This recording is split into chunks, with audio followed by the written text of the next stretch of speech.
Hey class, here we go. Part four. This is the last part. Let's finish strong here. The only thing left to learn here is some more vocabulary related to what we call extremes and means. Well, right before I teach that, I just want to point you in a direction. Make sure you can check out our notes online. You can also hit pause here and check this out. We have two word problems in here associated with proportions and scale factors and so forth. So make sure you're taking a look at this problem here. It's a word problem in here, and within this word problem, you have to set up a proportion and solve for that, and you get an answer. Okay. Same with this problem. You want to read it. You want to try to see how we set up that proportion, and then you want to solve for it. So here's some applications, these last two problems. Again, make sure you pause and check those out. So let's go to our last topic, which we just said was extremes and means. So real easy. What are extremes and means? Basically, they are vocabulary phrases associated with positions within this proportion. So these two numbers right here, these two positions, those are going to be what we call the extremes.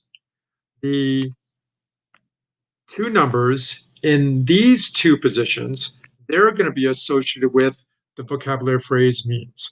So be on the lookout. We have phrases like extremes and means, and understand the location of where the extremes are, and understand where the location of the means are.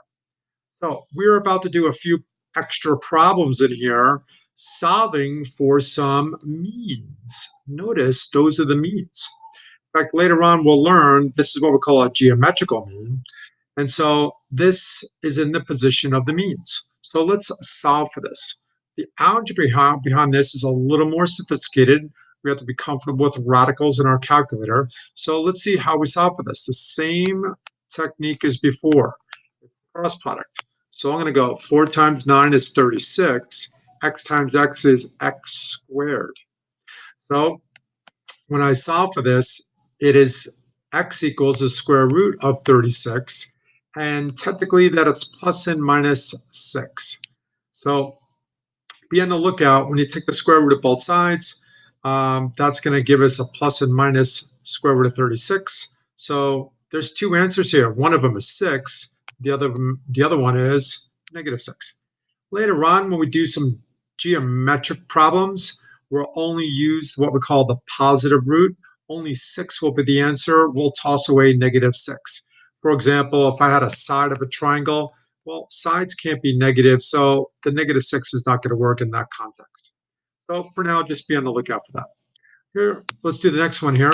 Again, we're just going to cross multiply. Well, 3 times 12 is 36, and x times x is x squared. This looks like the same exact solution. X is going to be plus and minus 6 because we're taking the square root of both sides. That's kind of weird. Notice the extremes were different numbers, but the means were exactly the same. Let's take a look at the next one. Well, 2 times 32 is 64, and x times x is x squared. So I'm going to take the square root of both sides. X is plus and minus 8. So there's two solutions for this, so be on the lookout for that.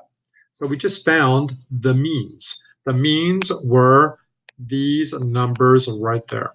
So it's the same exact number. It's either going to be 8 and 8 or negative 8 and negative 8. So we got 3 problems left in here, and these are not going to be whole numbers. So what do we have here? Well, I'm going to cross multiply, and 2 times 4 is 8, and x squared is, x times x is x squared. I square root both sides, and I'm going to get the square root of 8. And for now, I'm only going to deal with the positive root, or kind of a precursor for our geometrical means for later on. So x is the square root of 8. Well, it turns out the square root of 8 is not simplified in algebra.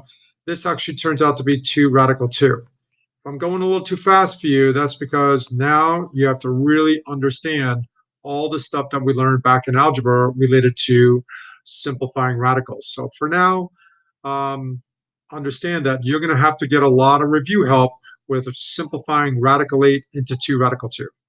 Let's do the next one here. So this is going to be x squared equals 15. x equals the square root of 15. Now, when I try to simplify this one, it can't be simplified anymore.